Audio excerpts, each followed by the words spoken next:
Hello everyone, thank you so much for stopping by the ScrapbookPal's YouTube channel. My name is Terry, and for today's project I am sharing a card that I created using some new products from Spellbinders. So let's get started. So the two products that I will be using from Spellbinders, the die set that I will be using is called Skyview Pies, and the sentiment stamp set is called Perfect Pie Sentiments and Feelings. So to start off my card, I went ahead and die cut the pieces out of white cardstock. I did this several times because I wasn't sure what I wanted to do with the card yet, so I wanted a lot of choices. So here I am just putting the dies on the cardstock, and I'm going to run that through my die cutting machine several times. So here's a look at all of the pieces from the die set.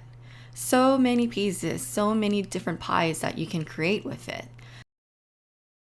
To add some more interest onto the die cut pieces, I went in using my blending brush and some hybrid inks and started blending some inks onto the pieces. My go-to ink of choice is usually Distress Oxide inks. I like this ink because it blends very nicely. So going in with my blending brush, I went in with the color Vintage Photo, Brush Corduroy, and Walnut Stain. I thought that this combination of brown was perfect for the pie crust. So when I'm ink blending, I like to start off with the lightest shade first, and then going in with the middle shade, and the darkest shade to give it a little bit of shadow and depth. You don't want to overdo it with the darker shade, otherwise it's going to be really hard to lighten out. You can notice here that I only applied the darker shade to the edges of the die cuts. I really love how this is looking. It looks so cute. Little bite-sized pieces. After the blending was done, I did went ahead and spritz that with water. Okay, now going in for the pie fillings. I wanted a variety of pie fillings. So the first one here, I wanted it to look like pumpkin pie. So I went in using ripe persimmons, spiced marmalade, and rusty hinge. Now for my blueberry filling, I went in with seedless preserves, chipped sapphire, and faded jeans.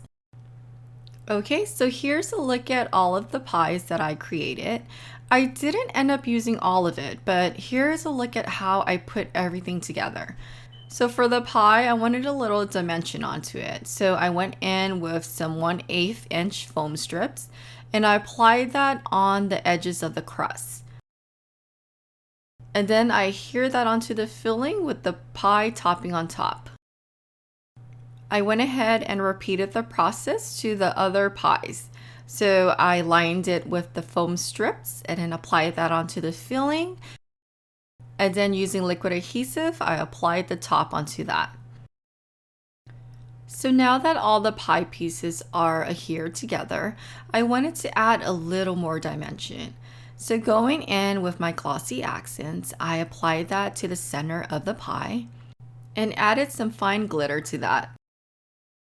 I went ahead and repeated the process for all of the remaining pies. So I went ahead and applied glossy accents to the pie, then added some fine glitter, making sure to tap off any loose glitter.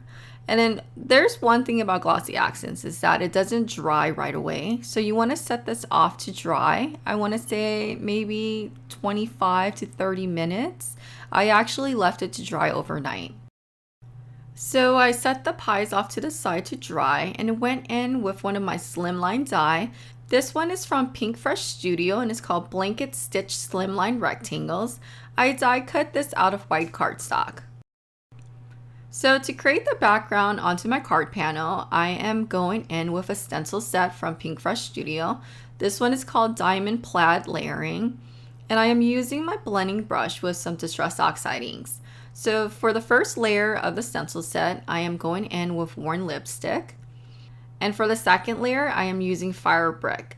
So the nice thing about this stencil set is that you could leave it as is and just use one layer, but I like using two layers together to give it a little bit of a different look. So the second layer, I went in with Candy Apple Distress Oxide inks. And for the third color, I went in with Fire Brick. And Fire Bricks, I just ran it around the edges. And finally, I added some paint splatters onto the background. So for the second card panel, I am using the same stencil set, but instead of the red shades of colors, I'm going in with gray shades. So for the colors of the Stress Oxide inks that I'm using for this particular card panel is Hickory Smoke, Pumice Stone, and Black Suit. Okay, so now it's time to assemble all the pieces together. So off screen, I went ahead and used one of my rectangle dies from Fawn and die cut that out of white cardstock. So now going in with one of the plaid stencil background that we created, I am placing that over the white cardstock. Although this was made for a slimline card base, this is a great way to stretch out your supplies. So I went ahead and adhered it to the white card panel with liquid adhesive. Then going in with my sharp scissors, I snipped off the excess pieces. Now going in with the sentiment. So for the sentiment here, I am going to heat emboss it. So using my Versamark ink, I applied that onto one of the sentiments from the stamp set and stamped that onto the plaid background. I later went in and applied gold embossing powder over the inked image.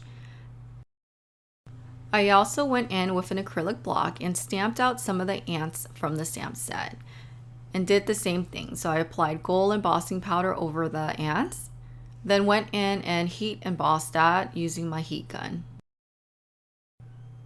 Okay, so now to add on the pies onto the card front. I went in and applied foam strips to the back of the pies and applied that on top of the card panel. I later adhered it to a top folding card base. And for the second stencil background that we did, I did the exact same process, but adhered it onto a black cardstock. So here you can see the final two products that I created. The glossy accents just give the pies so much details. So I hope you enjoyed this tutorial, and please don't forget to thumbs up, comment, and subscribe. Until next time, have a great day. Bye-bye.